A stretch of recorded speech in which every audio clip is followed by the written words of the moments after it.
You're about to watch a video that's an excerpt of one of my online courses, free sample if you will. If you enjoy it, please get in touch, dan@brojo.org, and let me know what you think.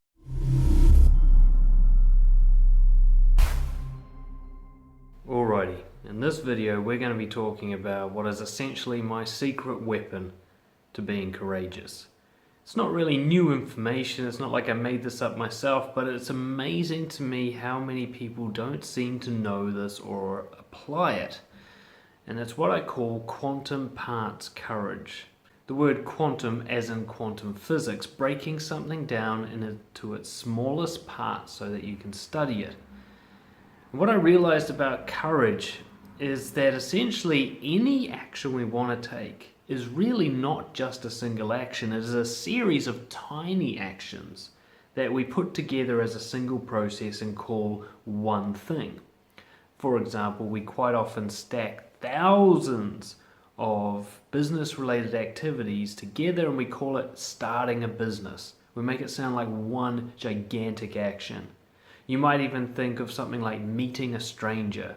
It sounds like a single move, and yet there's thousands, possibly, or at least dozens of steps in going from not knowing someone to meeting them, saying your first few words. This is where we start to see that courage is about wisdom and not strength. Courage is about being smart enough to see that no action is actually too big for you to take or too scary for you to take. It only gets big and scary when you take lots of microscopic sized actions, clump them together into a huge pile and say, I've got to do all of that in one go. The key element to quantum parts courage and its application is to understand the three words, small but significant. What we're looking for is tiny actions that you can take that may not look big, especially when you write them down or tell your friends. They're not impressive sounding, yet they were courageous to do, and they're significant because they build your integrity and they enhance your quality of life. Any small change towards the big investment of your confidence and your integrity is significant. It doesn't matter how small that investment is, as long as it's greater than zero. So any action, no matter how small, if it takes you closer to integrity and closer to confidence and closer to better connections and closer to whatever the fuck it is you're working on, it's significant. And courage is simply knowing what's the small action I can take next that I can handle taking. I might be a little bit uncomfortable, but it's not so uncomfortable that I can't do it. So you've got to understand, if you're looking at a task in front of you and you're too scared to do it, you've got to start saying, it's too big, it needs to be broken down. That's all, that's the problem. It's not like this task is a single unit. It's that you've made it into such a big unit, a thing that we call stacking. You've stacked all these tasks together into one thing and said that's a single action, and your fear has gone, that's too big for me to do in one go. Well, your fear's right. It is too big for you to do in one go, but you can break it down. And the little bits that made up that big pile, that stack, are actually quite doable one at a time. So the first thing you need to do is essentially what we'll call unstacking. Take a moment right now to write down a list of 3 to 5 actions that you've been procrastinating on.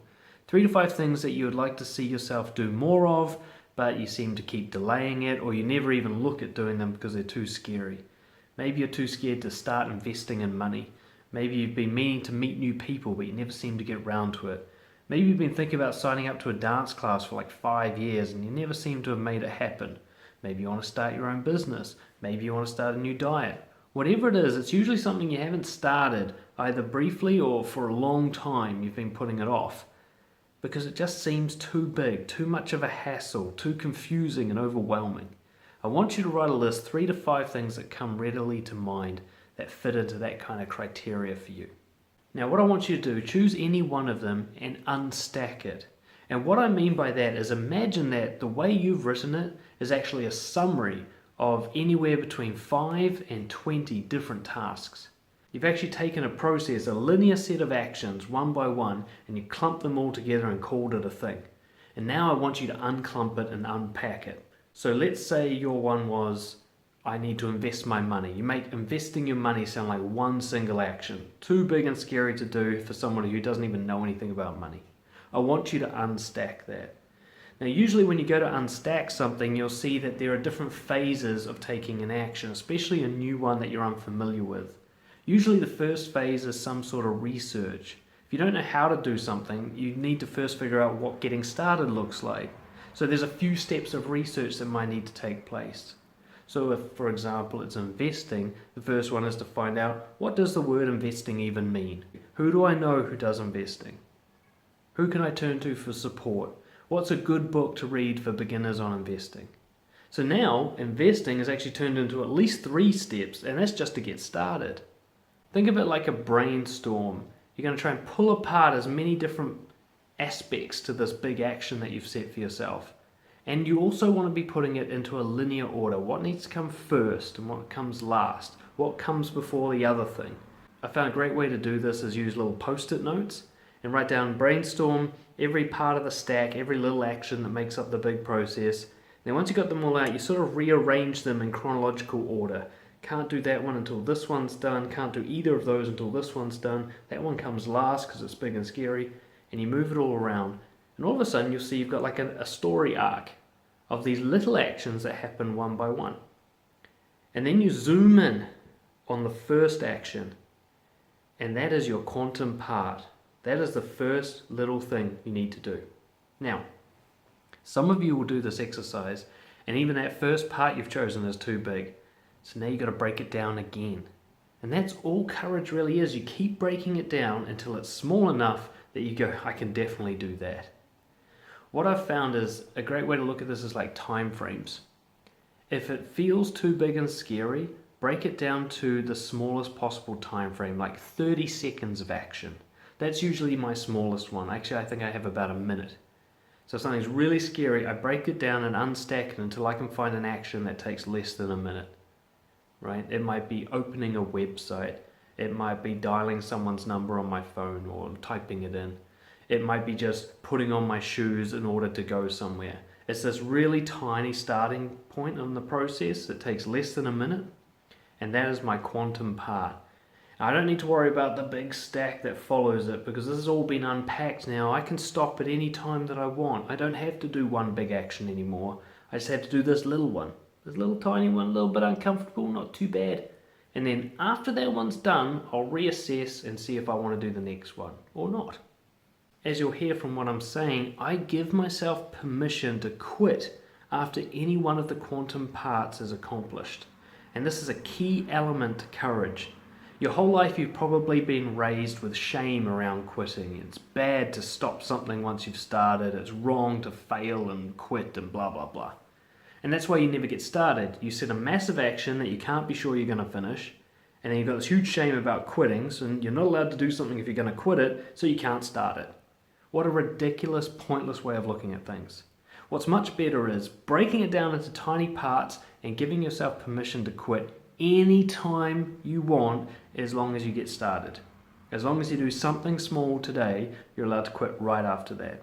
Just 1 minute of action is all you're asking of yourself. And if you want to quit after that 1 minute, you can. Now you don't have to quit. It's just permission. If you feel after that 1 minute like I could do another minute or maybe another 5 or a slightly bigger action, then do it. But at no point in time do you have to finish the whole massive process. For example, again, if I'm looking at investing, first thing I do is I buy a book on investing.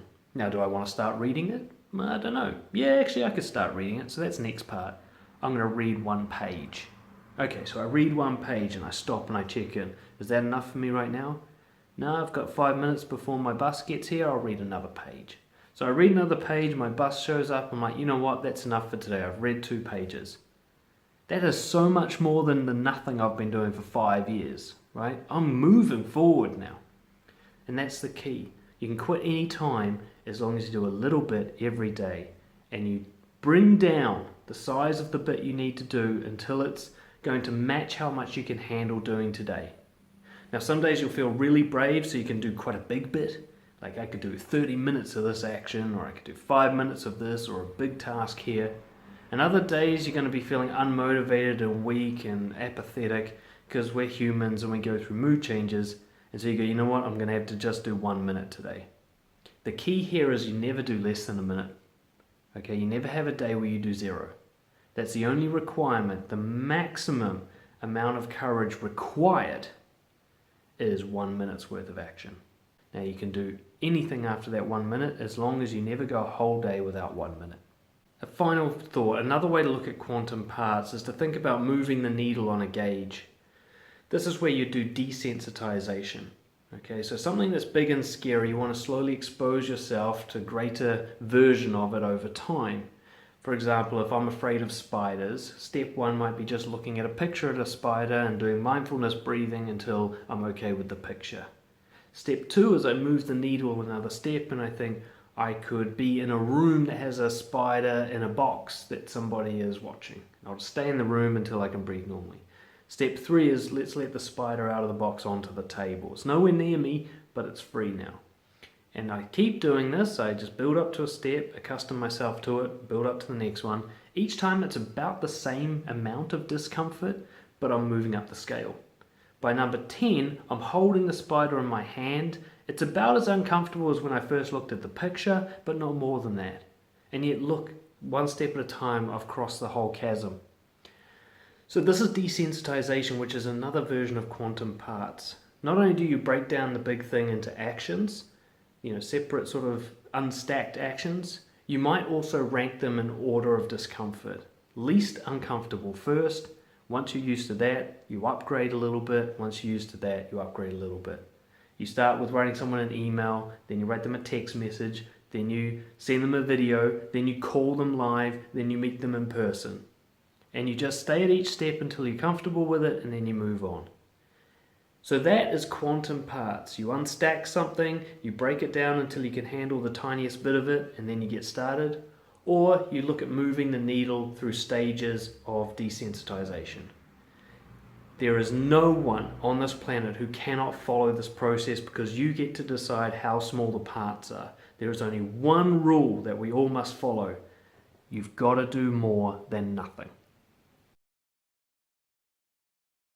Are you a nice guy or people pleaser who wishes they were more assertive, more honest, and better respected by others? Since 2013, I've been helping people just like you discover their integrity and apply it courageously to build deep and meaningful connections, get respected by others, and become the confident person you've always wanted to be. Imagine being able to speak your mind without worrying what other people will think or worrying that it's the right thing to say, and being able to assertively stand up for yourself and your loved ones. Imagine never feeling the need to apologize for who you are or what you want, and being able to live carefree without shame or the I'm not good enough story in your head.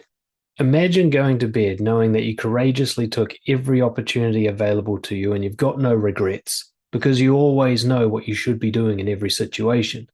I'm so confident in my ability to help people like you unleash your highest level of self-worth that I give people a free coaching session to test what I'm doing. In this 1-hour session, we will uncover the biggest barrier to your confidence, whether it's an awareness problem, you don't know what you should be doing differently, or it's a courage problem, you know what you should be doing, but you find it too intimidating. I will guide you to make a breakthrough with your behavior to get through that barrier in a powerful way without feeling terrified and without destroying everything you love. I've had some people find this first session so powerful that I never hear from them again simply because they didn't need anything more after that. It launched them into the highest level of confidence that they've ever experienced. And if that's the result you get, I'm good with that. One client put it, this session was more valuable to me than 3 years of therapy combined. So if you're tired of trying to keep everybody happy and you're sick of worrying what other people think of you, and you're concerned that your people-pleasing and conflict avoidance is going to damage your relationships, then come and have a talk with me. Worst case scenario, you get to experience what it's like to talk with someone who actually understands what it's like to be you. I've lived the nice guy experience for decades. I know it inside and out. I know that pain. Worst case scenario, and very likely, you will have such a powerful insight into a behavioral change that you can make in the next 24 hours to significantly improve your confidence, relationships, and career. All I ask is that you be honest, open to change, and willing to try something new. Why wait another 10 years to discover confidence when you can do it today? Fill out the brief form below to apply for a trial coaching session. And do this quickly because there are limited spots each month. And then I'll get back to you to book in a time to talk.